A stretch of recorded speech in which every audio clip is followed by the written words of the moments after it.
pélvico como tal. Dentro de las siguientes, las patologías ginecológicas, piso pélvico, todo lo que va a corresponder al área de uroginecología. Y uroginecología ya es una subespecialidad de lo que corresponde a ginecología como tal. Entonces, hablar de uroginecología es bastante amplio, es una patología bastante amplia que abarca, menopausia es parte de endocrinoginecología, entonces es totalmente distinto, pero todo se relaciona con el área de ginecología en realidad. Entonces, al ser piso pélvico un área tan grande, pues vamos a ver los puntos más importantes, lo que destaca a piso pélvico específicamente. Dentro del piso pélvico existen dos patologías bastante importantes. Y dentro de estas está lo que es la incontinencia urinaria y los prolapsos de órganos pélvicos. Entonces ahora vamos a ver la incontinencia urinaria. Si bien la incontinencia urinaria precede al prolapso de los órganos pélvicos, ¿esto por qué? Porque el hipoestrogenismo, como habíamos visto anteriormente, el estrógeno, ya se va perdiendo en cantidades mínimas cuando las pacientes ya están en la perimenopausia, cuando están entrando este síndrome climatérico. Por lo tanto, desarrollan el síndrome genitourinario, que significa que empiezan a tener molestias tanto vaginales como urinarias. Entonces, este hipoestrogenismo ya va a ir afectando a la cantidad o a la calidad de vida de estas pacientes. Y las pacientes llegan a tener pérdidas de orina incluso antes de que presenten un prolapso de órgano pélvico. Buenas tardes. Si bien el prolapso de órganos pélvicos es la sintomatología que la paciente acude a consulta y refiriéndote que sí siento un bulto en el canal vaginal, siento que algo se está saliendo o algo se está saliendo por la vagina o algo me pesa. Entonces la incontinencia urinaria precede. ¿Por qué? Porque la mayoría de las pacientes ya empiezan a tener, empiezan a tener pérdidas de orina de forma involuntaria, sin necesidad de que tenga ya un prolapso. ¿Qué significa eso? Las mamás o pacientes de más de 35 años ya empiezan a sentir, empiezan a reír fuerte y se salen unas gotitas de pipí, empiezan a toser y pierden pipí, estornudan, pierden pipí, levantan peso, pierden pipí. Entonces, sin necesidad de que tengan ya un prolapso de órgano pélvico. Y esta sintomatología es la que va a hacer que acudan las pacientes a consulta como tal. Por lo tanto, dentro de la incontinencia urinaria vamos a mencionar la definición y la clasificación de la incontinencia urinaria, vamos a describir la epidemiología y los principales factores asociados, vamos a comprender la etiopatogenia de cada tipo de incontinencia, vamos a especificar la relevancia del abordaje diagnóstico porque es un diagnóstico clínico inicialmente, vamos a destacar las pruebas complementarias que nos son de utilidad para hacer el diagnóstico y vamos a mencionar las distintas estrategias terapéuticas. Como habíamos visto anteriormente, síndrome genitourinario, el diagnóstico es clínico y lo que corresponde a incontinencia urinaria también nuestro diagnóstico es más clínico y se va a asociar al examen físico como tal. Entonces, como introducción, ¿qué es la incontinencia urinaria? ¿A qué nos referimos cuando hablamos de incontinencia urinaria? Buenas tardes. Entonces, la incontinencia urinaria se define como la pérdida demostrable e involuntaria de orina en cantidades suficientes como para causar un problema higiénico y social en la paciente. ¿Listo? Porque ¿qué va a hacer si pierde pipí? Va a mojar lo que son las ropitas, la ropa interior, el pantalón, la falda, el short. Entonces, ¿qué genera esto? Incomodidad. ¿Qué va a causar en las pacientes? Que estén cotidianamente utilizando las toallitas higiénicas. Y estas toallitas higiénicas, si están todo el día con las toallitas, va a predisponer a procesos infecciosos en las pacientes. Por lo tanto, va a causar un problema higiénico y social. Entonces, si no causaría estos problemas higiénicos, y que incluso muchas de las pacientes sienten la sintomatología y no acuden a consulta, hasta que ésta se va agravando. Por lo tanto, es esa pérdida involuntaria, no pueden contener la orina y hay escapes involuntarios de la orina. Dentro de la clasificación, en la clasificación la incontinencia urinaria se va a clasificar en tres tipos: la incontinencia urinaria de urgencia, la incontinencia urinaria de esfuerzo y la incontinencia urinaria mixta. Antes existía una cuarta clasificación que la es del rebosamiento, pero esa más se utiliza en área urológica para clasificar a la incontinencia producida en el área de los varones más que en las mujeres. Y en las mujeres, pues sí, el área uroginecológica reconoce estas tres tipos de incontinencia. Entonces, si bien la incontinencia es la pérdida involuntaria de orina, La incontinencia urinaria de esfuerzo es, como tal indica el nombre, es esa pérdida involuntaria de orina cuando las pacientes realizan un esfuerzo físico excesivo o un esfuerzo físico, como toser, estornudar, reír, levantar peso. Entonces están tosiendo y ¡pum!, se salió pipí. Están estornudando y se salió pipí. O empiezan a reír fuerte y se salió pipí.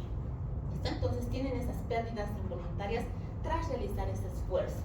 Incontinencia urinaria de urgencia. Esto hace referencia a todas aquellas pacientes que tienen esta pérdida involuntaria de orina, pero esta hace referencia cuando se asocia la necesidad inminente de miccionar.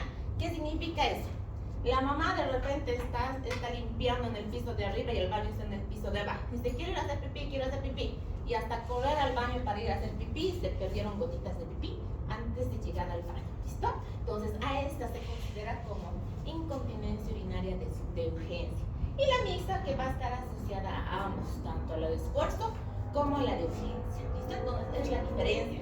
La urgencia va a ser esa sensación inminente de querer miccionar y pierden esas gotitas de pipí o chorritos de pipí antes de ingresar al baño como tal. Dentro de la incontinencia tenemos que hacer referencia a terminologías específicas. ¿Qué hace lo que va a hacer esta pérdida involuntaria de orina? Para esto tenemos que conocer la referencia de vejiga hiperactiva y del detrusor hiperactivo, que es distinto, porque sabemos que la vejiga va a estar compuesta por este músculo detrusor. Entonces, la vejiga hiperactiva hace referencia a la urgencia urinaria, que va a estar acompañada de frecuencia nocturia con o sin incontinencia urinaria de urgencia, en ausencia de una infección del tracto urinario u otra patología evidente. ¿Por qué? Porque las infecciones del tracto urinario en pacientes mayores pueden asociarse con incontinencias urinarias u otra patología evidente, como aquellos pacientes que tienen diabetes. ¿Viste? Entonces, los pacientes que tienen diabetes van a tener a la larga estas pérdidas de orina involuntaria. El detrusor hiperactivo. Este hace referencia a la observación urodinámica caracterizada por las contracciones involuntarias del músculo detrusor durante la fase de llenar. ¿Qué significa eso? Sabemos que la vejiga tiene esta capacidad de llenarse hasta 500 ml para que tenga esta sensación de micción. Entonces, ¿qué pasa con este músculo? Empieza a tener estas contracciones involuntarias antes de que llegue esta capacidad máxima. Y cuando tiene estas contracciones involuntarias, los pacientes empiezan a perder pipí. Y empiezan a perder pipí tras el esfuerzo, tras la actividad. ¿Listo? Entonces, dentro de la epidemiología, vamos a tener en cuenta que bien la mayor frecuencia de cantidad de incontinencia urinaria que presentan las pacientes es la incontinencia urinaria de urgencia. Representan el 50% de los casos. Entonces, es por esta causa que se empiezan a desencadenar tras reír, toser, levantar peso. Y se evidencia más en aquellas pacientes que tienen antecedentes de partos previos, antecedentes que tengan obesidad, antecedentes que hayan tenido múltiples infecciones urinarias repetitivas. La urgencia representa el 30% y la mixta solo un 10% como tal. ¿Listo? Entonces, el de mayor predisposición epidemiológica es la incontinencia urinaria de esfuerzo. Dentro de la epidemiología, se hicieron bastantes estudios para poder determinar y diagnosticar lo que va a corresponder a la incontinencia urinaria. Si bien la incontinencia urinaria es una patología netamente clínica, o sea, ¿por qué? Porque el síntoma las pacientes no los van a decir, pierdo pipí.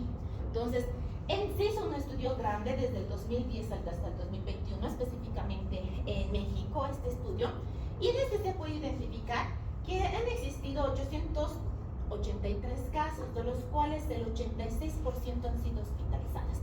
De este 86% que han sido hospitalizadas como tal, se ha identificado que el 6% han sido diagnosticadas con incontinencia urinaria de esfuerzo, el 0,9% de urgencia y el 1,5% mixta, y quedaron un 91,6% sin especificar. ¿Por qué? Porque para el diagnóstico, entonces ahí vino la pregunta, ¿no? ¿Qué ha pasado con este más del 90% de las pacientes que no se las ha podido identificar, que no se las ha podido diagnosticar si realmente tenían una incontinencia urinaria mixta, una incontinencia urinaria de urgencia, una incontinencia urinaria de esfuerzo? Pero ha habido una gran cantidad de estas pacientes que se han internado, y ahí va lo que corresponde a la clínica.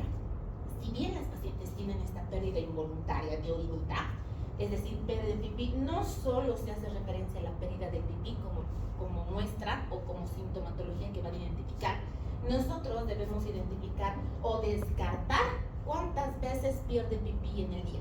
Señor, usted pierde pipí una vez al mes, pierde pipí 2 veces a la semana, pierde pipí 3 veces al día, y cuando pierde pipí es una gotita, es un chorrito o es un bastante cantidad de chorro que hace que medite que usted se ande cambiando constantemente. Por lo tanto, no es lo mismo esta pérdida involuntaria. Tosí y perdí una gotita una vez al mes, o pierdo todo un chorro 3 o 4 veces al día. Entonces, en estas pacientes, gracias a esto se puede identificar y se han realizado tablas diagnósticas para que se pueda identificar de forma específica si estas pacientes tienen incontinencia urinaria de esfuerzo, de urgencia o mixta como tal. Dentro de los factores de riesgo, existen múltiples factores de riesgo, pero de estos van a estar asociados los principales factores de riesgo que se asocian a los distintos tipos de incontinencia urinaria, principalmente la edad. Mientras más va incrementando la edad, más predisposición al hipoestrogenismo, más predisposición al síndrome genitourinario en primera instancia, y posteriormente a ellas las pérdidas involuntarias de orina. La paridad, se ha visto que el mayor número de hijos va a predisponer primeramente incontinencia urinaria, principalmente de esfuerzo, y posterior a ello se va a asociar el prolapso de órgano pélvico. Entonces el principal órgano pélvico que va descendiendo es la vejiga, y despuesito se asocia lo que es el histerocele, es decir, el útero. Entonces estas pacientes primero van a sentir esta pérdida de pipí. Entonces tienen un hijo, 2 hijos, 3 hijos, 4 hijos. ¿Qué va a pasar con esta musculatura del piso pélvico, con esta formación de vasija? Esta se tiene que distender para la salida del paso de este producto. Cada distensión va a hacer que se produzca una disminución de la fuerza muscular de este piso pélvico. Por lo tanto, las pacientes, mientras más cantidad de hijos, por vía vaginal van teniendo, más incrementa el índice de incontinencia y de prolapso de órganos pélvicos. Si bien han tenido su primer hijo a los 20 años, 25 años, 23, 24, 25, y de repente llegan a los 30 años y empiezan a tener pérdidas involuntarias de pipí. Llegan a los 40, 45 años y tienen cistocele. Entonces, estas pacientes, lo primero que van a ir desencadenando son estas pérdidas. La obesidad es otro factor de riesgo directo, en el que se ha visto que pacientes con un índice de masa corporal bastante elevado, es decir, con grados de obesidad, el hecho que reduzcan su índice de masa corporal mejora sustancialmente estas pérdidas involuntarias de pipí. ¿Por qué? Porque la obesidad va a ser una presión intraabdominal. Si se realiza esta presión intraabdominal, estas pacientes van a tener estas pérdidas de pipí. Y comorbilidades asociadas a esto, principalmente la diabetes. ¿Listo? Entonces, las comorbilidades asociadas hacen referencia a estas patologías que a la larga pueden producir alteraciones neurológicas, por lo tanto, tengan grados de incontinencia. Dentro de otros factores se ha visto lo que corresponde a la histerectomía.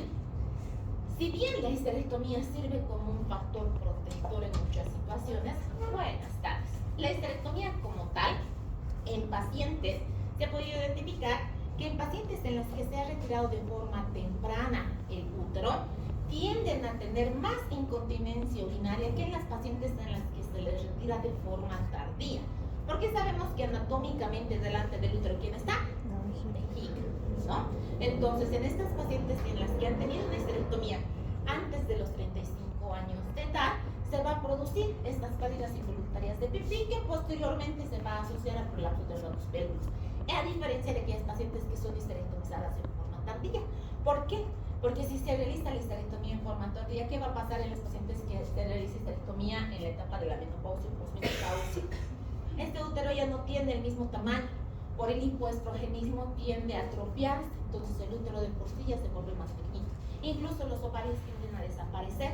Entonces, al producirse esto, se ha visto que incrementa más el índice de incontinencia en pacientes histerectomizadas en edades tempranas. La constipación es otro de los factores de riesgo asociados. Aquellas pacientes que tras tener constipación constante, cuando van a ingresar al baño a defecar, hacen constantemente pujos. Entonces este pujo va a generar una presión intraabdominal que va a ser causante posteriormente a incontinencia.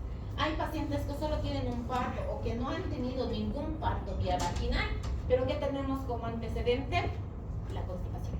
¿Listo? Constipación asociada a la obesidad, otro factor de riesgo, y esta está pacientes tienen incontinencia urinaria. Y dicen, pero ¿por qué, doctora, si yo nunca he tenido un parto? Yo sé que las pacientes pierden pipí cuando tienen parto, pero no es la única causa. La constipación también va a estar asociada. Tabaquismo, donde no está metido el tabaco. Prolapso de órganos pélvicos. El prolapso de órganos pélvicos definitivamente se asocia a grados de incontinencia. Les decía, cistocele es uno de los porcentajes mayores que va en pelea con el cistocele.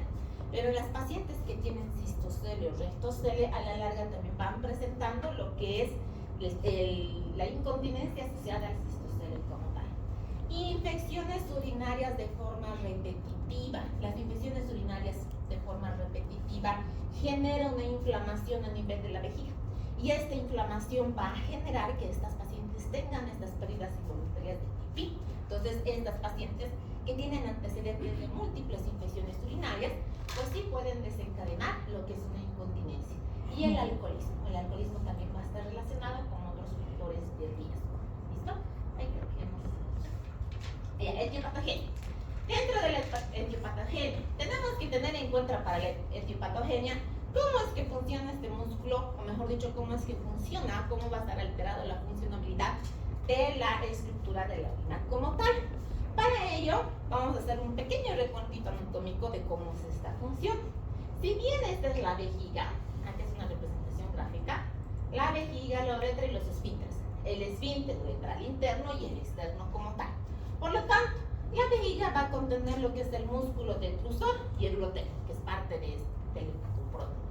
La uretra, que este va a ser el conducto que va a comunicar la vejiga con la parte externa. Pero esta comunicación va a estar asociada por dos tipos de esfínteres. Uno, que es el esfínter interno, que este está compuesto por músculo liso, y el esfínter externo, que está compuesto por el músculo estriado. Esta vejiguita, al almacenar la orinita a baja presión y miccionar, va a hacer que estas tengan esta presión voluntaria de hacer pipí. O sea, van a tener esta sensación y van a poder miccionar de forma voluntaria normal. Cuando esta vejiga se va a estar llenando y distendiendo, entonces cuando tenga esta distensión, va a tener, oh sí, tengo sensación de hacer pipí, pero me puedo aguantar hasta que termine la clase, ¿no? Entonces tenemos este control de poder controlar esta urgencia o esta necesidad de hacer pipí. Y esto va a estar asociado justamente a esto, a este soporte anatómico que presenta la vejiga. Pero no solo la anatomía, sino también va a estar asociada a la función neurofisiológica. Entonces, las señales que nuestro cerebro va a mandar para que estas pacientes o para que nosotros podamos indicar en qué momento vamos a hacer pipí y en qué momento, buenas tardes, y hasta qué momento podemos contenernos de hacer pipí. Y dentro de nuestro soporte anatómico, toda esta estructura de la vejiga, y no solo la vejiga, va a estar contenida en lo que se conoce como el piso pélvico.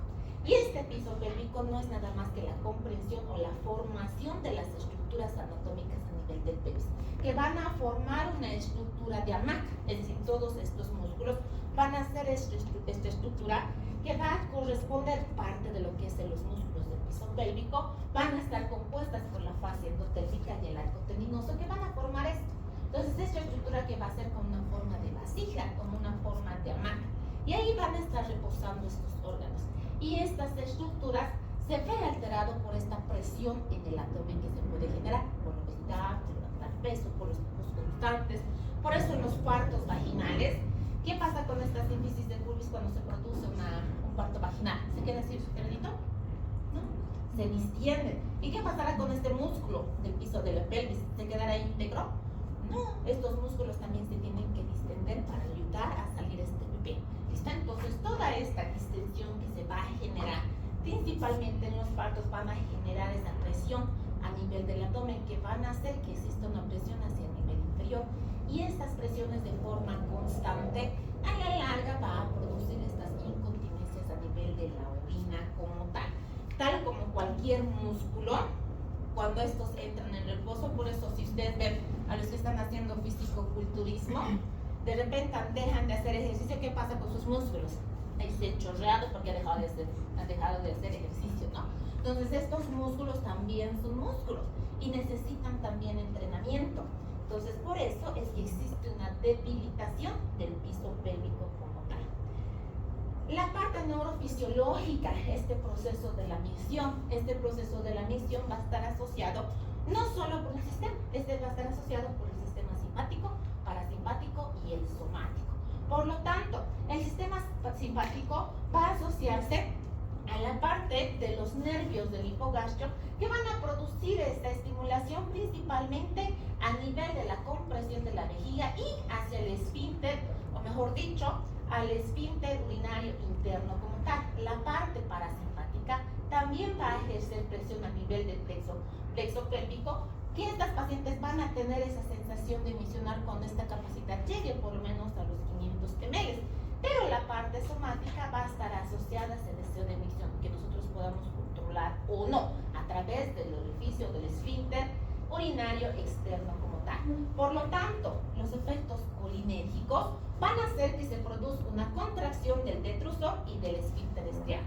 Los tetraadrenérgicos van a producir una relajación del músculo detrusor y los alfa-adrenérgicos una contracción del esfínter interno como tal. Todo va a estar asociado a la parte muscular, buenas tardes, y la parte neurofisiológica como tal. Por eso es que tenemos esta capacidad de tener esa sensación de hacer pipí o de aguantarnos hasta que tengamos esa sensación de hacer pipí. Este sistema simpático va a asociarse con esta fase de llenar. Se puede ya empezar a sentir sensación de emisión cuando ya se alcanza los 250 ml. Y ya tenemos la necesidad de realmente hacer pipí cuando ya llegamos a 500 ml o más. Tenemos esas ganas de hacer pipí. Y la fase de vaciado va a estar asociado con el sistema parasimpático, donde tenemos que hacer esta contracción muscular a nivel del músculo detrusor y esta sensación de vaciado inminente. Por eso no han sentido cuando tienen ganas, cuando toman líquido y no pueden ir al baño, sienten que su vejiga se va a reventar. No se distiende tanto, que cuando van al baño a hacer pipí, ¿qué es lo que tienen que hacer? Fuerza para miccionar. Entonces esa sensación de fuerza para miccionar va a estar asociado con el músculo detrusor en la fase de vacío, asociado por el sistema parasimpático, que vamos a mandar esa señal que tengo que hacer fuerza para que salga todo el pipí que he contenido, y después de eso sienten esa sensación de alivio después de miccionar cuando se han retenido grandes cantidades de orina en la vejiga. ¿Listo? Muy bien.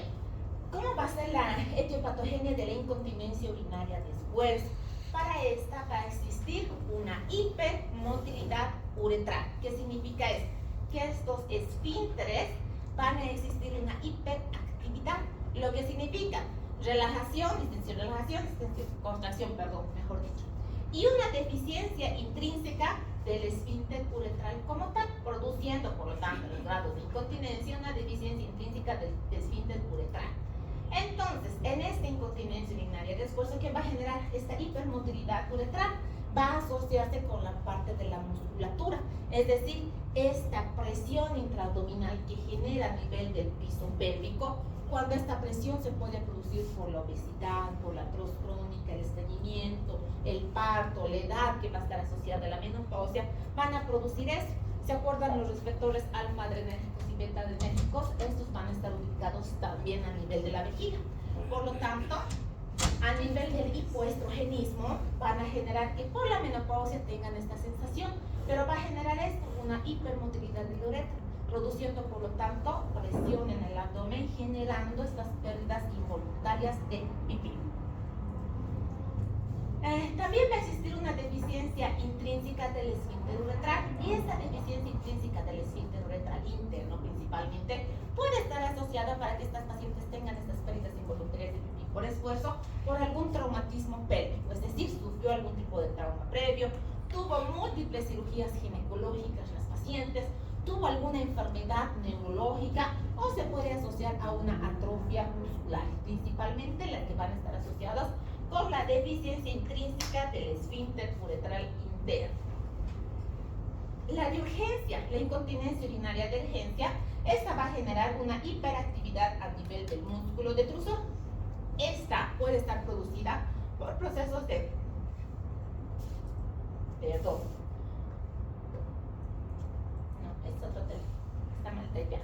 por alteraciones a nivel idiopáticas, por alteraciones a nivel del músculo, a nivel propio del músculo detrusor, que van a generar una hiperactividad. ¿Qué significa eso? van a generar múltiples contracciones a nivel del músculo y esta vejiguita se está llenando, y cuando sienten esta capacidad de cuando sienten esta sensación de capacidad de querer hacer pipí, las mamás o las personas mayores, cuando están queriendo ir al baño para hacer pipí, este músculo que va a tener una hiperactividad va a empezar a hacer contracciones. Y al hacer esta contracción a nivel del músculo, pues va a generar esta pérdida involuntaria de pipí justo cuando esta paciente ya estaba a punto de querer llegar al baño como tal.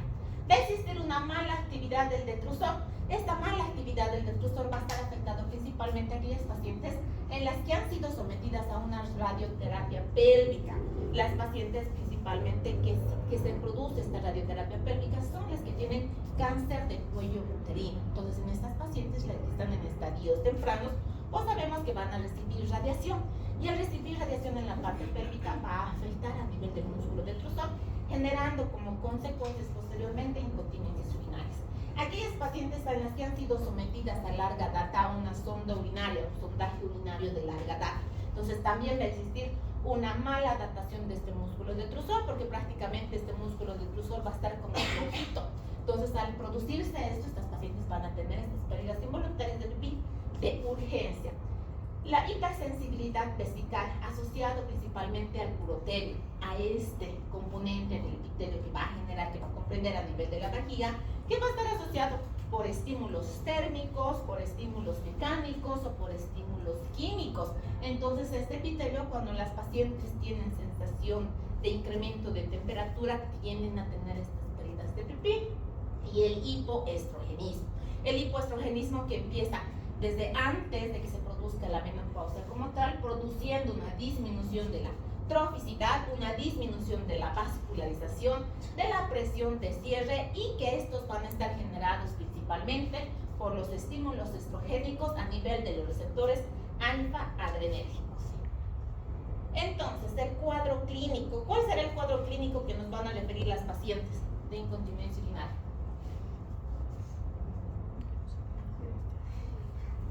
¿Qué será su cuadro clínico? ¿Con qué vendrán? ¿Qué nos vendrán a decir las pacientes?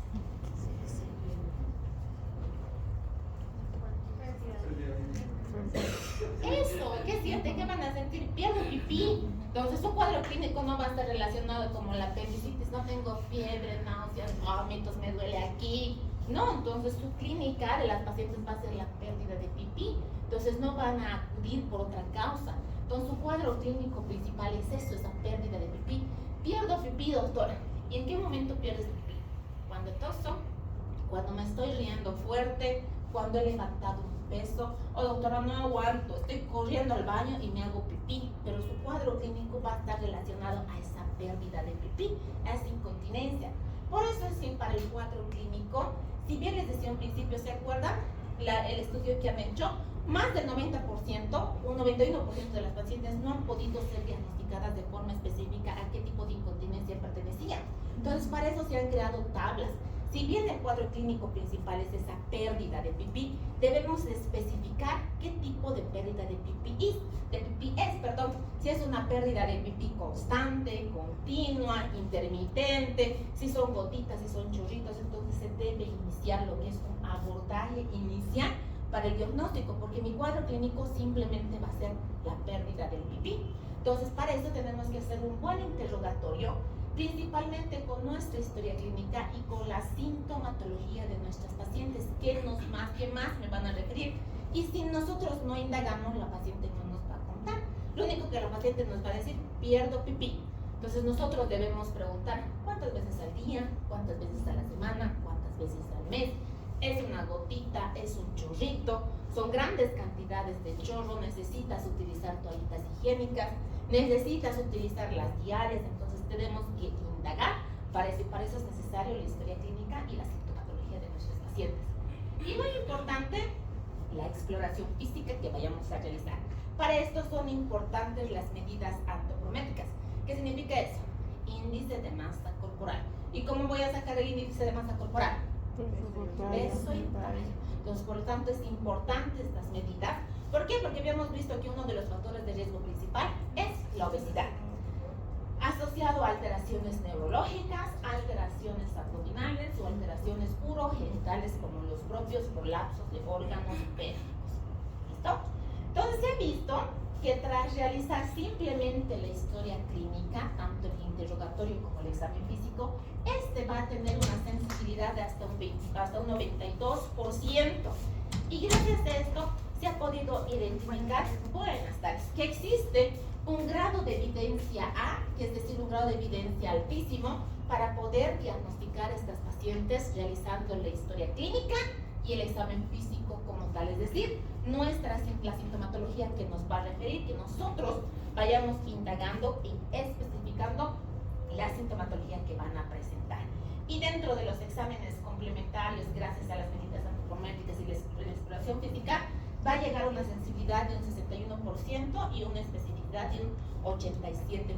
Por lo tanto, solo con este abordaje inicial nosotros vamos a poder llegar a un diagnóstico fidedigno y ya no tener esos vacíos, ¿no? Esos vacíos que se han podido identificar en estas pacientes de este estudio tan grande que se ha realizado. Dentro de la historia clínica tengo que tener en cuenta bastante importante cómo es la edad de la paciente y principalmente el estilo de vida de la paciente. ¿Qué es lo que realiza en el día? ¿No? ¿Qué actividades realiza? Si esta paciente hace ejercicio, si no hace ejercicio, si está en sedentarismo, no está en sedentarismo. Entonces es importante poder identificar el estilo de vida de la paciente. Principal, buenas tardes, antecedentes obstétricos de nuestras pacientes, ¿no? Cuando vienen nuestras pacientes, generalmente vienen en la etapa de la posmenopausia, pasó toda la etapa de la menopausia, pierden pipí y han estado años perdiendo pipí, pero al inicio era con una gotita al mes, después eso se fue incrementando. Entonces ya viene cuando ya tienen grandes pérdidas de chorro al día. Entonces cuando vienen ya con esta complicación asociada al cistocele, ¿qué significa eso? Al prolapso de la vejiga. Entonces nosotros tenemos que indagar de forma necesaria sus antecedentes obstétricos. Buenas tardes. ¿Y qué es lo que tenemos antecedentes de las pacientes mayores? ¿No? Las pacientes mayores, ¿cuánta cantidad de hijos tenían? Sus abuelitas, sus bisabuelitos. Ya 7, 8 hijos, 9 hijos, hasta 12 hijos tienen, ¿no? Tiene una gran cantidad de hijitos, principalmente en las áreas periurbanas como tal. Entonces, esta cantidad de hijos, cuando vienen las pacientes a la consulta y les decimos, ¿cuántos hijos tienes? 3, ¿no? ¿Y has tenido pérdidas? Ah, sí. Dicen, ¿y cuántas pérdidas has tenido? 5. ¿Me han sido abortos? No, sí me han muerto mis hijos. Entonces, no es que ha tenido 3 partos. ¿Cuántos partos habrá tenido si se han muerto sus hijos? Si se han muerto 5 hijos. 8 partos. Entonces, es distinto identificar los antecedentes obstétricos de estas pacientes, porque muchas de estas pacientes ya no toman en cuenta aquellos como partos viables, aquellos que han tenido fallecimientos en edades tempranas, ¿no? Entonces, si no indagamos, puede incluso que no nos cuenten, no nos avisen. Entonces, tenemos que especificar si realmente lo que ha tenido fue un aborto como tal, con un sangrado, o es que tuvo un parto, nació y falleció. Entonces, si nació y falleció, significa un parto vía vaginal. Así haya fallecido, sigue contando como un parto. Por lo tanto, estos antecedentes obstétricos es importante. El número de cantidad de partos se va a asociar al grado de incontinencia y principalmente al tipo de prolapso de órgano pélvico. Mientras más partos tienen, más incrementa el riesgo de prolapso de órganos pélvicos. Comorbilidades ginecológicas asociadas. ¿Qué comorbilidades ginecológicas vamos a identificar? ¿Qué creen? Cáncer. Sabemos que en la menopausia o en la etapa de la menopausia como tal van a estar asociados desde cáncer de útero, cáncer de endometrio, cáncer de ovario. Estas pacientes ya han recibido radiación, no han recibido radiación, por lo tanto tenemos que asociar las comorbilidades ginecológicas. Uso de fármacos. Existen fármacos que van a producir como complicaciones tos. ¿Cuál es el fármaco? ¿Qué tipo de género fármaco produce tos? Como efecto adverso. Híjole, ya el año nos toca internar. Tu paciente tiene incontinencia urinaria. Si tiene incontinencia urinaria, está tosiendo y tiene su presión alta, que no le debería estar.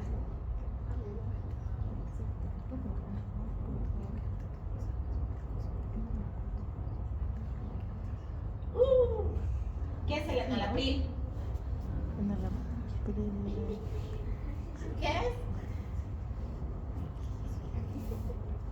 Híjole, el enalapril va a tener como efecto secundario la producción de tos.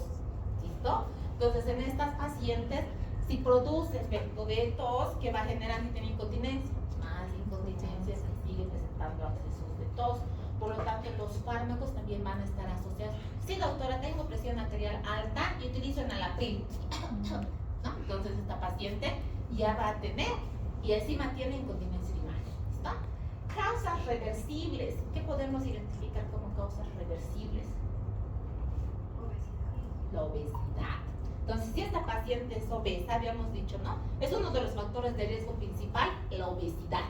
Pero se ha visto que estas pacientes, si pierden peso, va a reducir de forma drásticamente lo que es tu incontinencia urinaria solo con la disminución de peso. ¿Por qué? Porque va a dejar de hacer una presión intraabdominal. Y las complicaciones asociadas.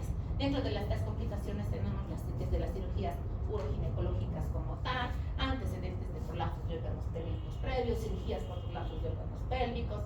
Bien, entonces a nivel de los fármacos, tenemos que tener en cuenta qué tipo de fármaco está utilizando este paciente, porque hay fármacos que evidentemente sí van a generar complicaciones y aumentan la incontinencia urinaria, ya sea de esfuerzo, de urgencia o mixta. Como los antagonistas alfa-adrenérgicos, estos van a generar una disminución del tono del músculo uretral, por lo tanto generando, se va a disminuir este músculo, una incontinencia urinaria de esfuerzo. Los IECAS, ¿cuál es el este? El enalapril. ¿Qué va a generar en estos? Tos, produciendo una incontinencia urinaria de esfuerzo. Los anticolinérgicos y los bloqueadores de canales de calcio van a producir una alteración de vaciado y una retención urinaria, generando por lo tanto los anticolinérgicos un deterioro cognitivo y los bloqueadores de canales de calcio un edema, produciendo por lo tanto como complicaciones en los pacientes una nocturia. Los inhibidores de colinesterasa van a producir un aumento en la contractibilidad de la vejiga. Se aumenta su contractibilidad de la vejiga, más va a contraer. Entonces, ¿qué urgencia urinaria va a generar que se contraiga más este músculo? De incontinencia urinaria de urgencia, se contrajo más rápido. Por lo tanto, esta paciente va a perder pipí. Ok. Dentro de la historia clínica tenemos que hacer referencia también o identificar estas causas reversibles. Si bien está la obesidad dentro de las causas reversibles, no es la única causa que podemos identificar como causa reversible para la incontinencia urinaria. Pero estas causas reversibles se ha identificado que va incrementando mientras más va pasando la edad de la paciente. Y a esto se lo conoce como el síndrome de fragilidad, que se asocia al síndrome del ancianito olvidado. ¿Listo? Entonces, ¿qué va a pasar? ¿Qué pasa con los ancianitos? Mientras más va aumentando la edad, ¿qué pasó la abuelita? Ay, sí, ¿qué me he olvidado decirte? Tenía que decirte algo, me he olvidado, ¿no? Entonces van perdiendo la memoria. Entonces, a esto se lo conoce mientras va pasando la edad como las etapas de delirio. Entonces, estas pacientes se olvidan. Entonces, al olvidarse, tienen estas pérdidas involuntarias de pipí, pero estas también se pueden tratar. Procesos infecciosos, pacientes que tienen infecciones urinarias de forma repetitiva, repito, va a crear una inflamación en la vejiga y estas pacientes van a tener estas pérdidas involuntarias de pipí producidas por este efecto de infección urinaria. ¿Qué tenemos que hacer, por lo tanto? Tratar la infección urinaria. El uso de fármacos, tenemos si ha sido producto, por ejemplo, los accesos de tos, un fármaco, entonces tenemos que retirar este fármaco o cambiar por otro fármaco que produzca menos efectos adversos. Morbilidades psicológicas asociadas, en estas van a estar asociadas aquellas patologías como Parkinson o como la enfermedad de Alzheimer. ¿Listo? Entonces, estas patologías que pueden ser tratadas, obviamente no tienen un tratamiento específico, pero se asocian mientras más va incrementando la edad de nuestros pacientes. El exceso de líquido. Si bien dentro de la terapia de pacientes con infecciones urinarias o para mejorar el tracto de la vía urinaria está el consumo de líquido, porque ¿qué es lo que hacen las pacientes? Como pierden pipí, lo primero que dejan de hacer es tomar líquido, ¿no? Entonces, no quiero tomar líquido porque si voy a tomar líquido me voy a hacer pipí o voy a perder pipí. Entonces, estas pacientes tienden a restringir líquidos. Por lo tanto, si bien una de nuestras conductas es disminuir el exceso de consumo de líquidos, este debe estar orientado en mejorar esta calidad de vida de nuestras pacientes. Por lo tanto, tenemos que educarlas cuándo y cómo es que deben tomar y qué cantidad de líquido deben consumir. La restricción de movilidad y de la impactación fecal. Entonces, pacientes con este estreñimiento crónico va a producir una presión intraabdominal que va a generar pujos y estos pujos van a tener como consecuencias estas incontinencias urinarias. Por lo tanto, si la paciente sufre de estreñimiento, ¿qué tendré que tratar? ¿Solo la incontinencia? No, voy a tener que tratar también el estreñimiento que puede presentar. ¿Listo? Dentro de la historia clínica también tenemos que detallar las complicaciones que podemos evidenciar. Y dentro de estas complicaciones va a requerir una evaluación detallada y estas pacientes, cuando identificamos estas complicaciones, deben ser referidas. ¿Listo? Entonces deben ser trasladadas al subespecialista o especialista correspondiente. Recuerden que todos salimos como médicos cirujanos, entonces siempre voy diciendo, no zapatero a su zapato, ¿no? Si bien si estamos operando una paciente con un embarazo ectópico o estamos operando una paciente con una esterectomía e identificamos un apéndice inflamado, ¿podemos retirar el apéndice? Sí, podemos retirar, pero no nos compete. ¿A quién le compete retirar? Al cirujano. ¿Listo? Entonces lo podemos realizar, pero no es nuestra función. ¿Por qué? Porque puede existir complicaciones, puede existir procesos que nosotros probablemente por nuestra pericia no lo vayamos a identificar, porque nuestra pericia está indicado a otra área. Por lo tanto, si nosotros hemos identificado este tipo de pacientes, tenemos que saber referir de forma oportuna al especialista o subespecialidad que corresponde. Por ejemplo, en aquellas pacientes que tienen una infección urinaria de forma recurrente, tienen de forma repetitiva, por lo tanto, entonces tengo que referir al área que corresponde, uroginecología u urología como tal. Pacientes que tienen una piuria estéril, es decir, que tienen esta infección producidos ya sea por otra causa, pero se está generando una infección a nivel de la vejiga. En aquellas pacientes que han tenido antecedentes de sonda urinaria a largo plazo, principalmente se les coloca una sonda urinaria cuando existe lesión de vejiga. Entonces, cuando existe una lesión de vejiga, en la vejiga no tienen que tener contenido de pipí, por lo tanto se les coloca en la sonda por periodos prolongados, que va a generar posteriormente complicaciones que puede generar complicaciones como las pérdidas involuntarias. Por lo tanto, ese tipo de pacientes va a ser referir en el momento necesario. Cuando veamos un prolapso de órgano pélvico de forma recurrente, la paciente ya tiene prolapso, ha sido tratada y de nuevo vuelve con su prolapso. Entonces, estas pacientes se van a asociar a incontinencias, por lo tanto, se tiene que corregir el prolapso y necesitamos referir. Cuando estas pacientes tengan un grado de vaciado postmiccional que ni bien está empezando a llenar esta vejiga, llena con una capacidad de menos de 150 ml y ya se empieza a producir estas pérdidas involuntarias de pipí. O sea, no ha llenado, no tiene esta capacidad de 350 que ya tienen tener que sentir esta sensación y los 500 ml para que pueda vaciar el pipí. Entonces, estas pacientes ya tienen esta sensación cuando la vejiga apenas está llenando hasta 150 ml o menos. Hay pacientes en las que se va a producir dolor vesical, hematuria, en las que tienen fuga continua de orina o en las que se han generado fístulas a nivel de la vejiga y la vagina. Entonces, en estas pacientes sí es necesario poderlas referir de forma inmediata como corresponde. ¿Listo? Dentro de otras complicaciones van a estar asociadas las sintomatologías neurológicas de nuestras pacientes. Les decía, síndrome de Alzheimer, síndrome de Parkinson, patologías con antecedentes de neoplasias malignas a nivel ginecológico. La paciente de repente nos dice, sí, estoy siendo tratada por cáncer de matriz. O sea, ¿qué significa esto? Tiene un cáncer del cuello uterino. Por lo tanto, va a ser necesario que nosotros podamos mandar al especialista que corresponde. Antecedentes de radiación pélvica o de cirugías oroginecológicas como tal y anomalías del tracto genital o urogenital como tal. Necesitamos poder referir a estas pacientes para que sean tratadas de forma inmediata. ¿Ok? Bien. Dentro de la sintomatología como tal, si bien su sintomatología les decía, no cuál va a ser el cuadro clínico de estas pacientes, pérdida de pipí, entonces va a tener que esa sensación, o mejor dicho, va a tener sensación de que pierde pipí cuando hace algún tipo de actividad. Entonces, esa es su molestia, ese es su síntoma, pérdida de pipí.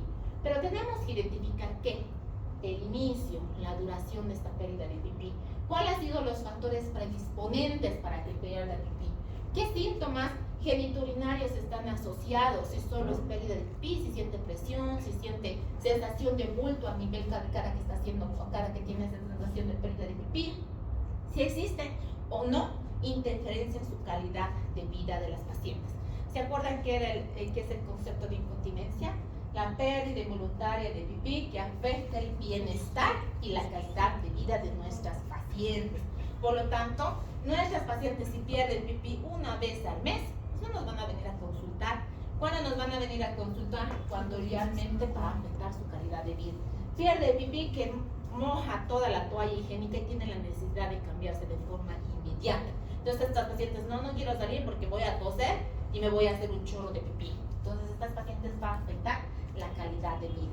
Para eso se ha asociado a tipos de test, cuestionarios que nos van a poder identificar estas pérdidas de pipí. Existen múltiples cuestionarios. El cuestionario de 3IQ, que identifican cuestionarios de incontinencia urinaria, cuestionarios o inventarios de enfermedades urinarias, cuestionario de impacto de incontinencia, cuestionarios para el diagnóstico, cuestionarios internacional que se puede realizar a nivel del consultorio. Por lo tanto, existen múltiples cuestionarios que se pueden realizar, pero dentro de estos se han validado o se han conglomerado en 3 de forma específica. ¿Listo? Entonces, para poder determinar principalmente la sintomatología de aquellas pacientes con incontinencia urinaria de esfuerzo, se han creado estos kits, estos cuestionarios que son escalas de valor. Y esta escala de valor para la incontinencia urinaria de esfuerzo se han creado 2 tipos de escala. Y estos 2 tipos de escala tienen 2 constantes. Esta es la constante A, que es la escala de Sadwick, en la que va a poder identificar la frecuencia que tiene la paciente de pérdidas de orina. ¿Listo? Repito, esta es la constante A. Y en estas tiene como 1, cuando esta paciente tiene pérdida de pipí menos de una vez al mes. ¿Listo? 2, cuando tiene algunas veces al mes.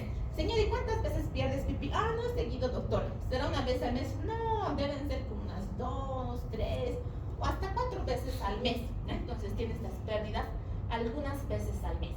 3, cuando tiene algunas veces en la semana. ¿Qué significa? Sí, doctorita, pierdo pipí. No es 3 veces al mes, debe ser unas 3 veces a la semana.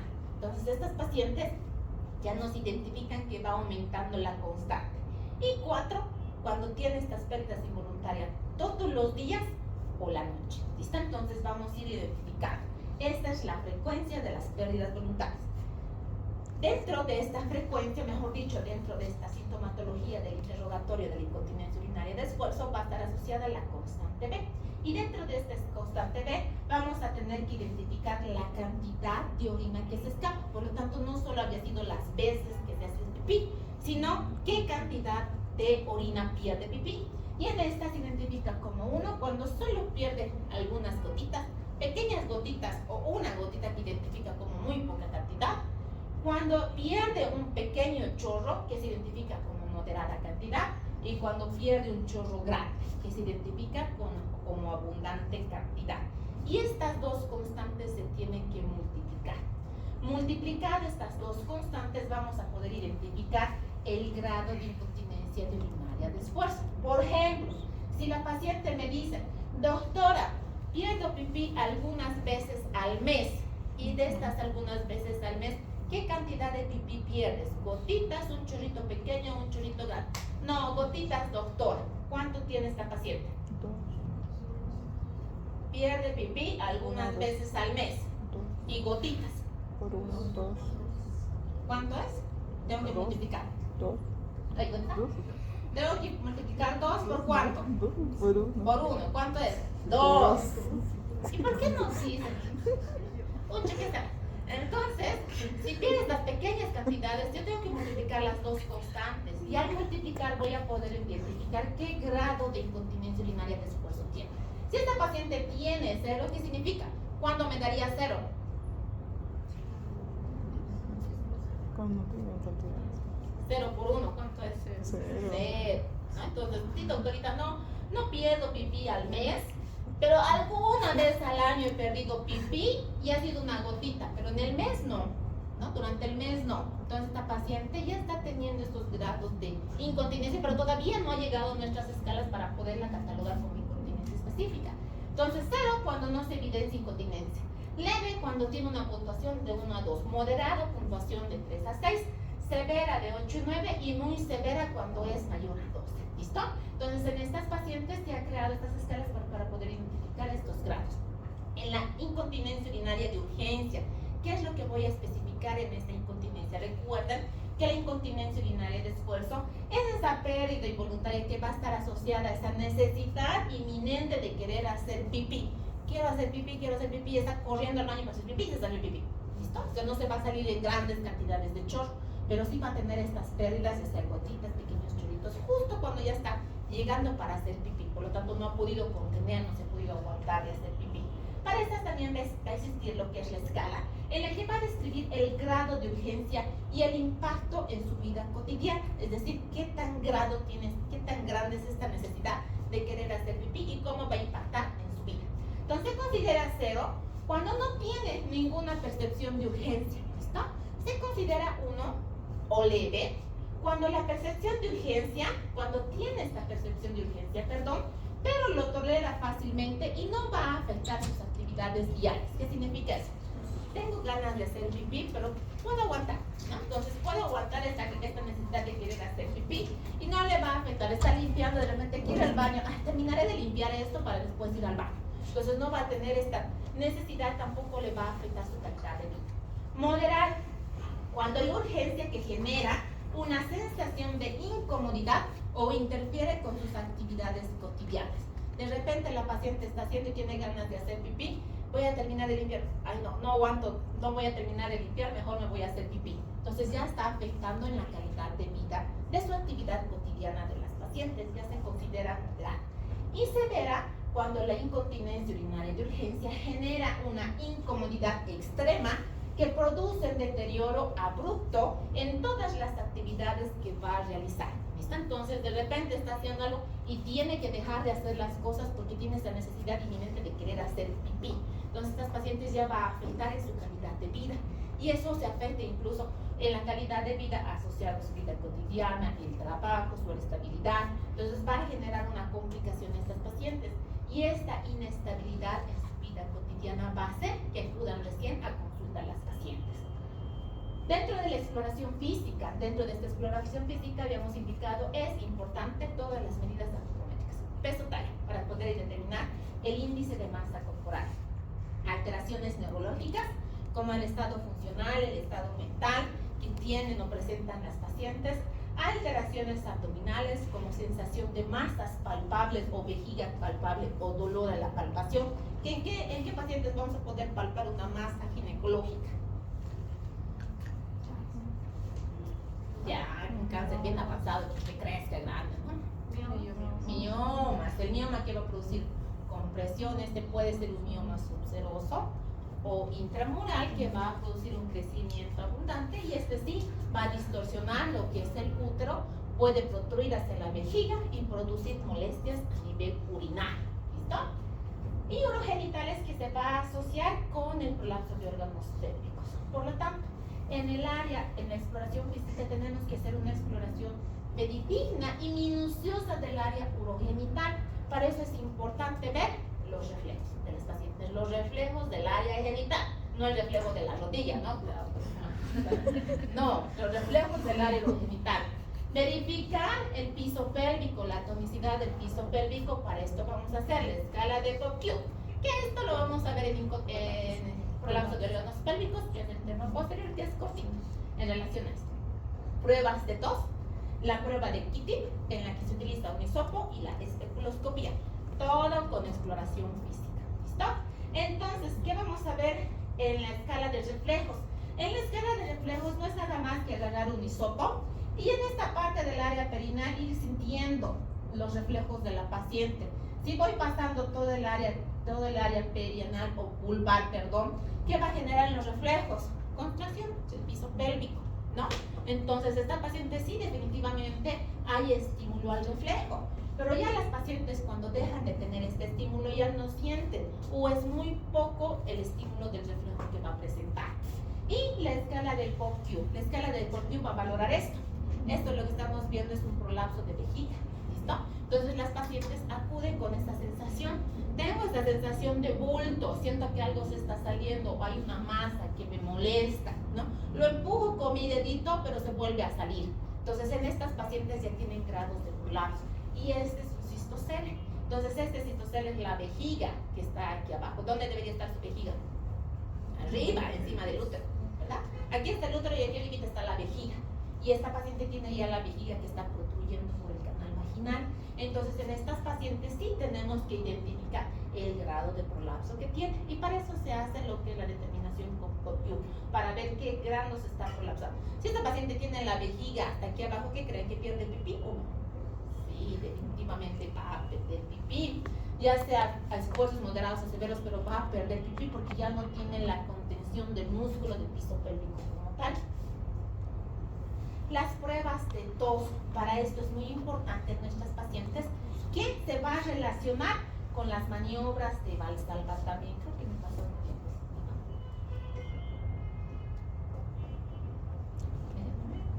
No. Ok, entonces la prueba de tos, ¿qué es lo que tenemos que hacer? Esta les decía, se relaciona con la maniobra del Valsalva de nuestras pacientes, pero para esto es importante que nuestras pacientes que tengan un llenado vesical. ¿Qué significa eso? Que tengan líquido en su vejiga. ¿Por qué? Porque si va y si ha ido al baño la paciente a hacer pipí, de repente viene al consultorio para que le revisemos y la colocamos en posición ginecológica y le decimos, a ver señora, tosa, y no sale nada de pipí. ¿Por qué? Porque previamente evacuó. Por lo tanto, es importante que estas pacientes tengan un llenado de pipí de por lo menos 300 ml en la vejiga. ¿Qué significa eso? Que tras hacer este esfuerzo, o sea, tras toser, estas pacientes van a tener esta pérdida involuntaria de pipí, que se va a asociar con la biperestación y el decúbito supino como tal. Señora, tosa, y la paciente empieza a toser y tiene esta pérdida involuntaria de pipí, o sea, se sale pipí. Y les decía, esto también va a estar relacionado con la maniobra de Valsalva. ¿Qué hace la maniobra de Valsalva? ¿Qué tenemos que decirle a la paciente? Después. No, la prueba de tos es tosa. ¿Qué tiene que hacer en la maniobra de Valsalva? Puje, señora. A ver, empiece a pujar. ¿Alguna vez se ha estreñido? ¿Alguna vez ha tenido que hacer fuerza para hacer el popó? Sí, haga igualito, tiene que pujar. ¿Ha tenido parto? Sí, entonces puje. Cuando empieza a hacer esta presión abdominal, se va a evidenciar esta pérdida de pipí. ¿Listo? Entonces hay una presión en el abdomen. Cuando les decimos que tosan, hay una presión intraabdominal. Entonces esta presión intraabdominal va a ser, ni bien está empezando a toser, sale pipí.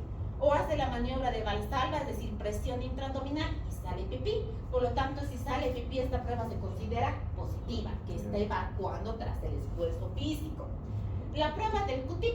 Esta prueba del Q-tip se puede determinar en aquellas pacientes en las que no hemos podido determinar si se pierde pipí o no tras al toser o tras realizar la maniobra de Valsalva como tal, solo la maniobra de Valsalva. En estas pacientes, ¿qué es lo que tenemos que identificar? Colocar un hisopo. ¿Han visto estos hisopos que se utilizan para tomas de muestras de tinción principalmente? Entonces este hisopo vamos a introducir a través de la uretra, pero no lo vamos a introducir así al rojo vivo, vamos a utilizar gel para introducir a través de la uretra. ¿Listo? Entonces se introduce a través de la uretra y en pacientes normales, tras realizar, a ver señora, puje, pero ahorita no va a perder pipí porque está con el hisopo, pero tras realizar esta presión intraabdominal que va a generar un ascenso del hisopo, pero este ascenso del hisopo tiene que tener menos de 30 grados de ascenso del hisopo. Cuando se encuentra menos de 30 grados significa que esta prueba es normal, esta paciente no tiene grados de incontinencia. Pero si tras introducir el hisopo y esta paciente tras realizar la maniobra de Valsalva, lo que es el pujo, este se eleva más de 30 grados, significa que estas pacientes tienen incontinencia urinaria de esfuerzo. Está haciendo un esfuerzo, es decir, el pujar, y tras el pujar se está elevando lo que es la angulación del uretra. Por lo tanto, estas pacientes tienen una incontinencia urinaria de urgencia y es lo que se va a poder evidenciar. ¿Listo? Tras introducir el hisopo, ¿qué vamos a ver? La elevación de la angulación. Menos de 30 grados, normal. Más de 30 grados, esta paciente sí, definitivamente tiene una incontinencia urinaria de esfuerzo, porque estamos pidiendo que puje, es decir, que realice la maniobra de Valsalva. También tenemos que realizar lo que es la especuloscopía. Si bien estas pacientes tienen incontinencia urinaria, esta incontinencia urinaria, ¿dónde creen que está esta vejiga? ¿Por dónde está saliendo? Por la vagina. ¿Y dónde estará teniendo contacto la vagina con la vejiga? ¿En qué partecita del techo? ¿Superior, anterior, posterior?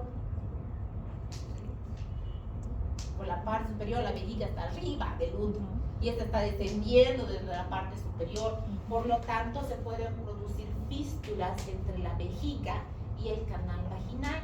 Y estas pacientes cuando empiezan a toser, estornudar, de repente sale pipí, pero no solo sale por la vejiga, sino también sale por la vagina. Entonces tenemos que identificar si no se han formado fístulas urovaginales de la vejiga a través del canal vaginal, y a través de la especuloscopía tenemos que revisar si no existen estas fugas a nivel de la vagina cuando la paciente hace estos esfuerzos, ¿sí?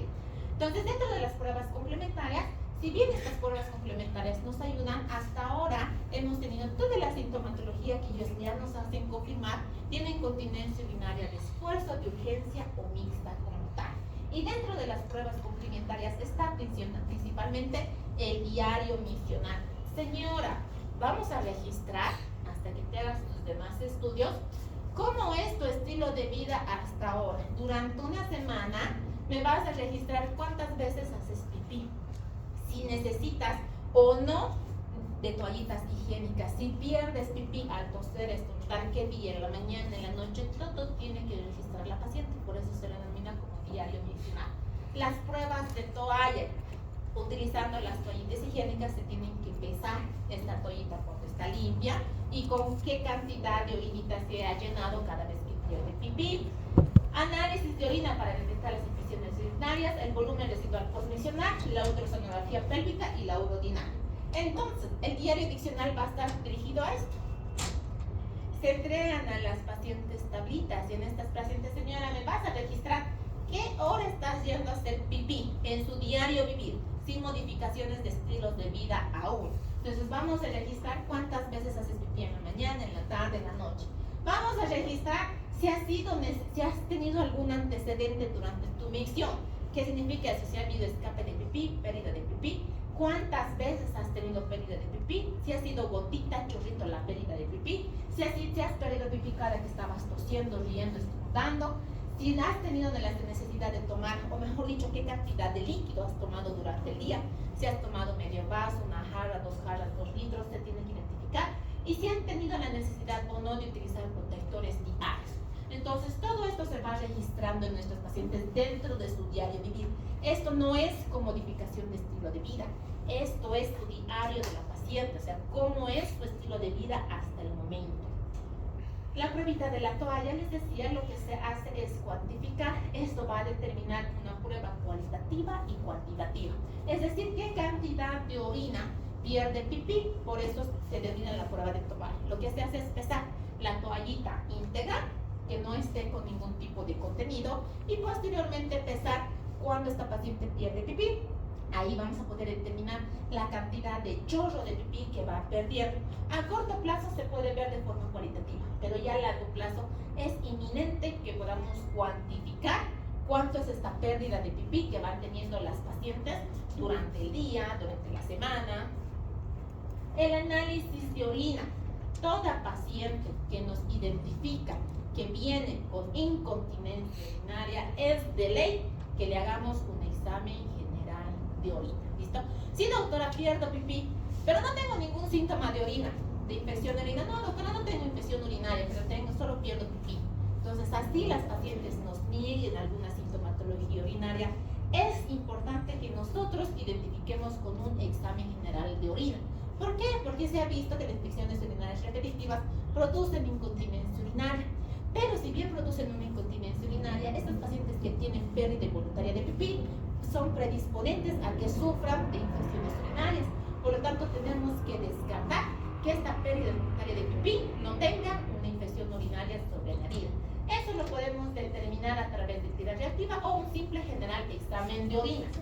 Buenas tardes. Cuando estas pacientes no han tenido ningún tipo de sintomatología urinaria, pero si estas pacientes se tienen sospechas de infección urinaria, si en el examen de orina o en la tira reactiva o nos refieren sintomatología de infección urinaria, si tienen nefritos, leucocitos o esta sintomatología, es imprescindible que asociemos con un urocultivo y un antibiograma. ¿Listo? Pero todas las pacientes que vienen con incontinencia urinaria, sí o sí debemos solicitar su examen general de orina. Dentro de las pruebas complementarias también van a estar en la evaluación de volumen postmiccional, es decir, de volumen residual postmiccional. Para eso va a ser necesario que se realice una ecografía en nuestras pacientes. Entonces, ¿qué es lo que se va a determinar en esta ecografía? ¿Cómo va a ser este estudio? Primero, lo que se hace es a las pacientes, señora, va a tomar líquido, ¿listo? Y cuando tome líquido, cuando tenga esa sensación de querer hacer pipí, le vamos a realizar la ecografía. Entonces, en el momento la paciente empieza a tomar líquido, hasta que diga, sí, ya ya quiero hacer pipí, ya no aguanto. Entonces, en ese momento se realiza lo que es la ultrasonografía para ver la cantidad de orina que ha podido llenar esta vejiga y tiene esa sensación de ser pipí. Y posteriormente a ellos se le pide que orina a la paciente. Señora, va a evacuar la orinita, va a hacer pipí, todo el pipí que puede hacer. Y posteriormente en 10 minutos se va a volver a repetir la prueba. ¿Por qué? Porque necesitamos identificar, evaluar la integridad del vaciamiento vesical. Si esta vejiga se ha vaciado en su totalidad, y se puede indicar la retención de una orina crónica. ¿Qué significa eso? Cuando se queda en la vejiga menos de 50 ml, significa que es normal, porque la vejiga no se va a vaciar hasta 0 gotitas en su totalidad. Va a existir una cantidad de volumen de orinita que suele ser menos de 150 ml. Pero cuando existe más de 150 ml es necesario repetir la prueba porque se está quedando gran cantidad de orina. Esta paciente no ha tenido la capacidad inminente de poder vaciar esta vejiga cuando ha tenido esa necesidad de querer hacer pipí, no vació toda la vejiga. Y esta ya se considera anormal. Para eso va a ser necesario realizar lo que es la urodinamia. Entonces, dentro de las ecografías también va a estar asociada la ecografía del piso pélvico. ¿Por qué? Porque los prolapsos de órganos pélvicos se asocian con incontinencia urinaria. Entonces, esta paciente puede que ya esté teniendo grados de prolapso de órgano pélvico, cistocele o histerocele, que todavía no esté protrudiendo en el canal vaginal. Por lo tanto, con nuestra sonografía del piso pélvico vamos a poder identificar la morfología, el movimiento y la función. Para esto va a evaluar lo que es los músculos del elevadores del ano, los órganos pélvicos, la vejiga, el cuello del cervix, y vamos a poder identificar la uretra y el esfínter. ¿Okay? Entonces, esta ecografía es una ecografía de partes blandas, no es una ecografía que solo se asocia vía transvaginal como tal. Y esto es lo que vamos a poder identificar. Entonces, esta ecografía, que es transperineal, va a poder ver esto, lo que es el movimiento, la función, la morfología, y ver los grados del descenso que tiene a través del prolapso de los órganos pélvicos como tal. La urodinamia. La urodinamia se va a solicitar en aquellas pacientes ya en que podamos identificar pacientes que tienen sus grados de incontinencia, pero que ya se van a estar asociando con alguna complicación. El objetivo es comprender los mecanismos fisiológicos de la disfunción del tracto urinario inferior. Principalmente se solicita en aquellas pacientes que tienen una sospecha clínica de detrusor hiperactivo, principalmente que va a estar asociado a un componente de urgencia, incontinencia urinaria de urgencia. Antecedentes de cirugías antiincontinencia, esta paciente ya tiene antecedentes de cirugía y nuevamente tiene sus grados de incontinencia, por lo tanto va a ser necesaria solicitar su urodinamia.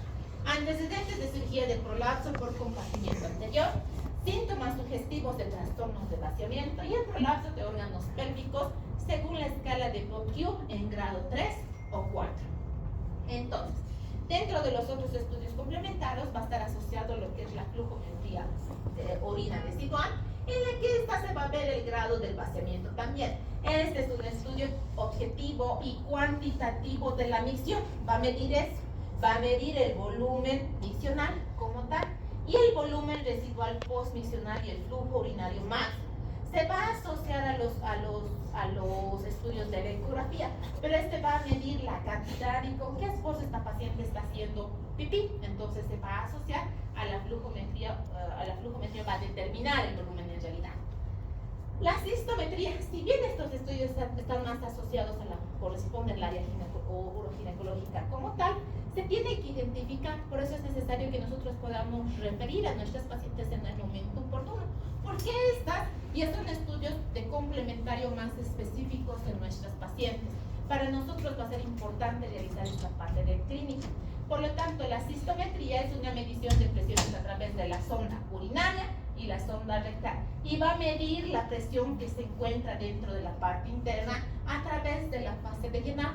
Cuánto es que esta paciente tiene presión cada vez que se va llenando esta vejiga y hasta cuánto ha llenado la presión para que tenga esta sensación de hacer pipí o esta sensación de escape de pipí, porque hay pacientes que, repito, se llena con 350 ml y ya pierde pipí, no ha llegado ni siquiera a los 500 ml como tal. Bien, entonces, viendo todas nuestras pruebas, nuestros algoritmos como tal, tenemos que realizar nuestro algoritmo diagnóstico. Y nuestro algoritmo diagnóstico va a estar destinado a la sintomatología, pérdida de pipí. ¿Y a qué tenemos que llegar? Si esta paciente tiene una incontinencia urinaria de esfuerzo, una incontinencia urinaria de urgencia o una incontinencia urinaria mixta.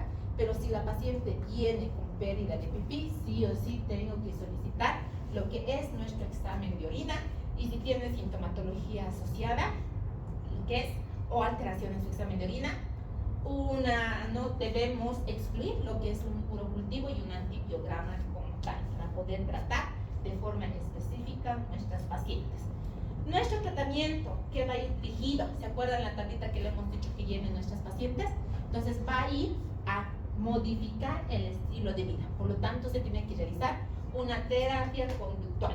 Tienes que modificar tu estilo de vida, señora, si no, no va a mejorar tu incontinencia urinaria. El manejo de la incontinencia urinaria de esfuerzo y el manejo propio de la incontinencia urinaria de urgencia. Entonces, en primera línea, como tratamiento de terapia conductual, está lo que es el manejo de cambios de estilo de vida. En esto comprende el control de líquidos, va a comprender un entrenamiento vesical, la pérdida de peso, evitar el estreñimiento. Señora, tienes que dejar de fumar, es necesario que dejes de fumar, y el entrenamiento de los músculos pélvicos. Dentro del control de líquidos, ¿listo? Entonces, ¿quiénes toman café? No toman los demás café. ¿Qué clase de médicos son? Van a aprender a tomar café. Para los que toman café y solo han tomado café en la mañana y quieren volver a tomar su café media mañana y no han tomado ningún líquido durante la mañana, cuando van al baño, ¿cómo es orina? Con olor a café, ¿verdad? ¿Sienten? Ay, sí, estoy orinando como con olor a café. Se siente, es evidente esta orina con esta micción al café. ¿Listo? Para los que no toman café, van a ir a tomar café mañana. Después de orinar. Entonces, ¿qué es lo que se tiene que hacer? ¿Qué es lo que produce esto? Va a generar una reacción de inflamación.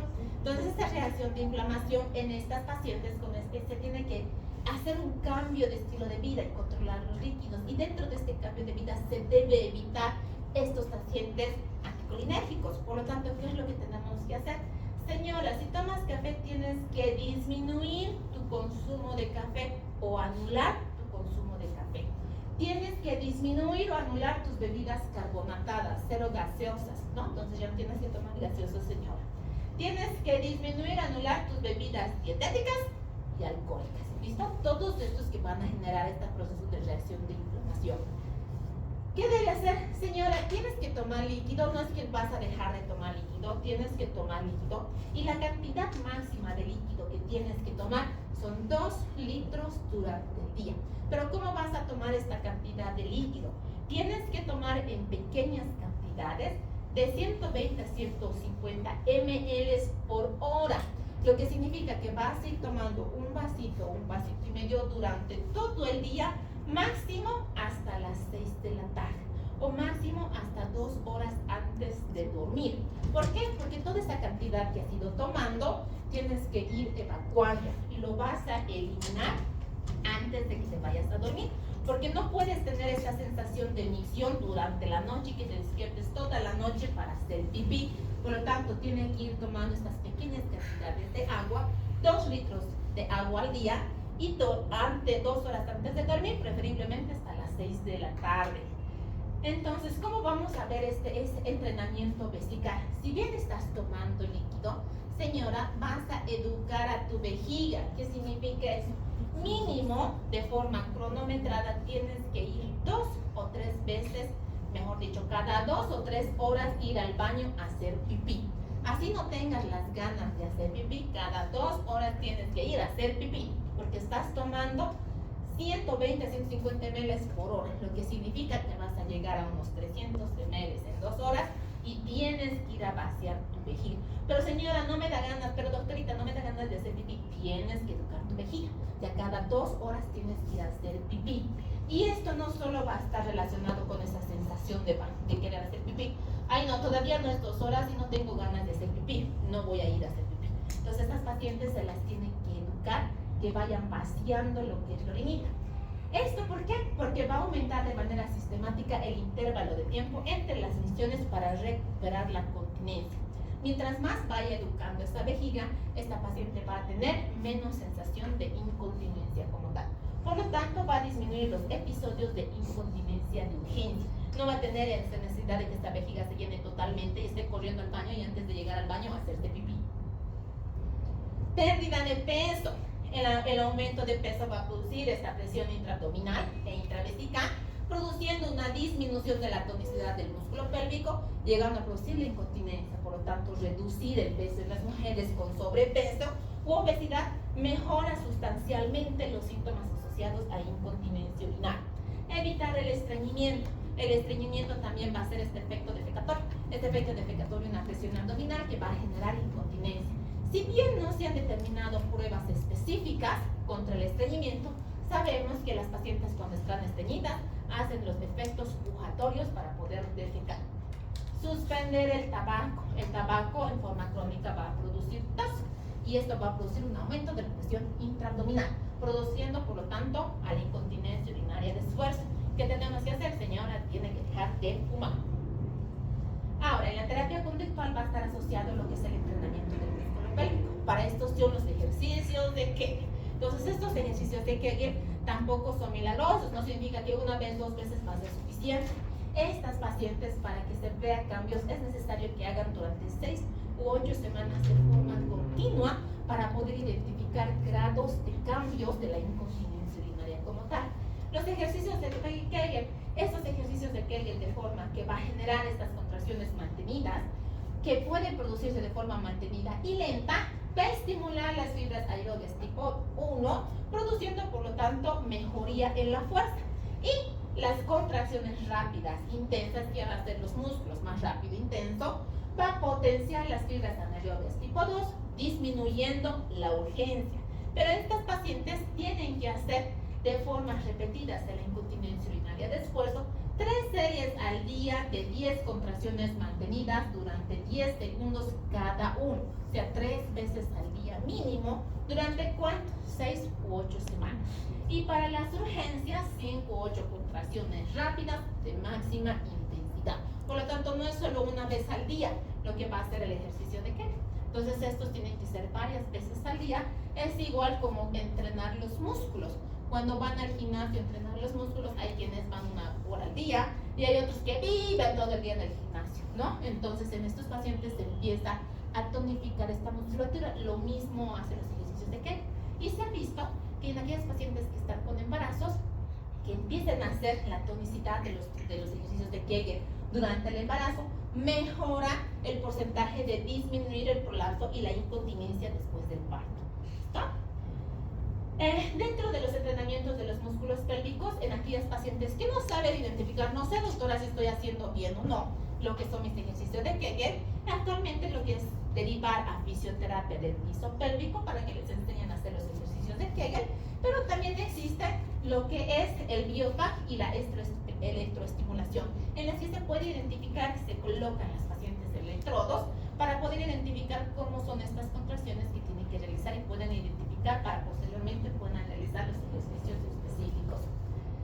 Dentro de la terapia de medicamentos vamos a encontrar los estrógenos locales. Y los estrógenos locales, desde el síndrome genitourinario, son los principales para modificar en estas pacientes que ya empiezan a tener sus grados de incontinencia premenopáusicas como tal. Y para esto el de primera línea es lo que ya habíamos visto, los estrógenos locales vaginales, que vienen en presentaciones de cremas, en presentaciones de óvulos, en presentaciones de gel. Anillos no tenemos en nuestro medio, pero esto sí, a dosis bajas que han sido aprobadas por la FDA, mejora sustancialmente toda la sintomatología genitourinaria de pérdidas intrautarias de pipí. Y el manejo quirúrgico, si bien no se considera de primera línea, el manejo quirúrgico es considerado como segunda línea en incontinencia urinaria de esfuerzo, en aquellas de forma incontinencia urinaria de esfuerzo inicial o hasta severa. En esta se va a utilizar lo que son las cintas mediouretrales y la colposuspensión de Buch. Las cintas mediouretrales, que este es el procedimiento quirúrgico de primera línea dentro del procedimiento quirúrgico, tiene una tasa de cura de un 80%, siempre y cuando estas pacientes tengan modificaciones de su estilo de vida. Dejar de fumar, disminuir de peso, dejar de levantar peso, modificar sus micciones, hacer en horario sus micciones, porque si bien tiene un 80%, si no existen modificaciones de vida, para esto se puede colocar lo que son las cintas retropúbicas o las cintas transobturatrices. Pero ¿qué va a pasar? Es como un cabestrillo, lo único que se hace es levantar y sujetar la vejiga. Si esta paciente no ha modificado los estilos de vida, si esta cirugía podía durarle 10 años, si no modifica solo le va a durar 2 años. Lo que significa que posteriormente va a tener que ser reintervenida nuevamente. Y por último, la colposuspensión de Burch, que se puede utilizar cuando existe una fallo en la colocación a través de las cintas transuretrales, y esta tiene un éxito al año de 90% y a los 10 años de un 70%. Pero repito, estas cirugías, estas colposuspensión de Burch, que se asocia con la manita, no es definitiva. Las pacientes, si no modifican, igualito, ¿dónde van a suspender? Toda esta vejiga que está prácticamente descendida, ¿qué es lo que tienen que hacer? Agarrar. ¿Quiénes han entrado a urología a las cirugías de colposuspensión? Ninguno ha entrado. ¿No han visto a las pacientes que hacen control de cirugía post-colposuspensión? ¿Con quién está tratando? Entonces, ¿qué es lo que hacen? La vejiga está toda, ¿han visto la vejiga de hace rato? La que está con cistocele. Entonces, lo que hacen es agarrar, pero ¿de dónde la van a agarrar? ¿Qué es lo que ha descendido? Los músculos. Entonces, ¿qué tienen que hacer? Traccionar este músculo, colocarlo en su lugar. Tras colocar a su lugar, se coloca esta vejiga. Esa es la colposuspensión de Burch. ¿Listo? Pero ¿quién estamos jalando este músculo? Porque la vejiga se desciende con los músculos. Entonces, no solo es agarrar la vejiga, se tienen que traccionar estos musculitos también. Y al colocarlos a su lugar, pero sigue siendo los músculos. Entonces, ¿qué va a pasar si esta señora sigue con sobrepeso, sigue teniendo, no ha tenido modificaciones en su estilo de vida, se aguanta de orinar, no toma líquido suficiente, no va a orinar cada 2 minutos, se estreñe, levanta peso? ¿Qué va a generar? Que estos músculos se vayan deteriorando y nuevamente vuelva a tener descenso, incontinencia urinaria. ¿Listo? Entonces tienen que existir sí o sí cambios de estilos de vida y no hay mejorías milagrosas, no hay ninguna. Cuando la paciente tiene incontinencia o descenso, no hay la tabletita milagrosa que haga que la vejiga vuelva a su lugar. No existe, no hay. No hay ninguna tableta que va a hacer que se vuelva a su lugar. El estrógeno va a ayudar en lo que es la contención, la vascularización, la elasticidad, sí, pero no va a hacer que vuelva a su lugar cuando esta vejiga ya está descendida o el útero está descendido. Entonces, en el manejo de incontinencia urinaria de urgencia existe lo que es la terapia farmacológica y no farmacológica. Dentro de esta, la farmacológica, tenemos los anticolinérgicos, los agonistas beta-adrenérgicos y la toxina botulínica. Esta en el tratamiento de urgencia. Los farmacológicos, principalmente, dentro de los anticolinérgicos, tienen el control del síntoma de hasta el 49% de las pacientes, pero con un apego de menos de 36% en un año. ¿Por qué? O sea, no existe gran apego a la medicación de estas pacientes que tengan incontinencia urinaria de urgencia. En esta se va a clasificar los no selectivos y los selectivos muscarínicos tipo 3. ¿Cuáles son los fármacos principales? En nuestro medio, la oxibutulina y la tolteridina. Y los selectivos muscarínicos de tipo 3, principalmente el succinato. De estas van a tener efectos adversos y dentro de estos efectos adversos se asocia principalmente tanto en los no selectivos y los selectivos M3 o los muscarínicos M3, lo que es la boca seca, visión borrosa y estreñimiento. ¿Listo? Entonces, gracias a estos efectos adversos, no existe buen apego de estas pacientes a su medicación. Y otro tipo farmacológico que tenemos en nuestro medio es el mirabegron. Este sí es un agonista beta-adrenérgico, que en este el control de los síntomas llega hasta un 45.8% al año de haber utilizado la medicación. Es similar a sus efectos de los medicamentos, pero tiene menos efectos adversos, por lo tanto existe más apego a lo que es el mirabegron en comparación a los selectivos y los no selectivos. Y dentro de otra terapia farmacológica se ha asociado la infiltración de toxina botulínica. La toxina botulínica, ¿qué es lo que va a realizar? Si bien esta se introduce inyecciones a través de la uretra de toxina botulínica, a través del citoscopio, se va colocando pequeñas cantidades de esta toxina. ¿Para qué? ¿Se acuerdan qué es lo que va a hacer de urgencia? Va a hacer contracciones repentinas del músculo detrusor. Por lo tanto, cuando se ponen botox, las pacientes que están envejeciendo, ¿qué pasa con el músculo? Lo paraliza. Va a generar lo mismo la toxina botulínica a nivel de la vejiga. Va a hacer que este músculo deje de hacer estos espasmos continuos y pérdidas involuntarias de urgencia. Por lo tanto, va a disminuir la activación de receptores muscarínicos. Es eficaz en aproximadamente el 65% de las pacientes y tiene un periodo de duración de hasta 12 meses, no es de por vida.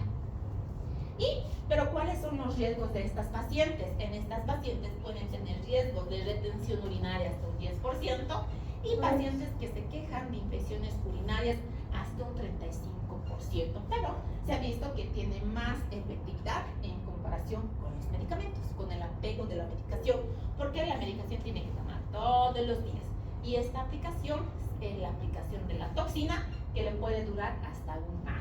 ¿Listo? Los no farmacológicos van que es el manejo de tercera línea de la incontinencia urinaria de urgencia, es la terapia de estimulación eléctrica. Esta terapia de estimulación, el objetivo es estimular inervación y alterar la actividad nerviosa. El beneficio va a mejorar el tono, la sensibilidad del músculo pélvico y reducir la contracción del detrusor. Y las rutas se utilizan lo que son los electrodos. Estos electrodos de estimulación o mioestimulación en realidad se pueden colocar de forma intravaginal, se pueden colocar a nivel percutáneo a través del nervio tibial y la forma de neuroestimulación SAC que va a estimular a nivel nervioso para que disminuya este efecto de contracción del músculo detrusor. Por lo tanto, estos pacientes tengan esta disminución de la sensación de urgencia miccional. Ok, como conclusiones, la enfermedad es una de las enfermedades con elevada prevalencia en mujeres que conlleva a un impacto en su calidad de vida. Va a existir un deterioro de la calidad de vida de nuestros pacientes. Es fundamental realizar una buena historia clínica completa. ¿Por qué has venido, señor? Porque pierdo pipí. Ah, ya, pérdida de pipí. Y dejamos, ¿no? No le hemos preguntado cuántas veces ha orinado, si al mes, si al día, a la semana, si es gotita, si es chorrito. No hemos preguntado nada. Entonces es importante realizar la historia clínica. Identificar a las pacientes complicadas.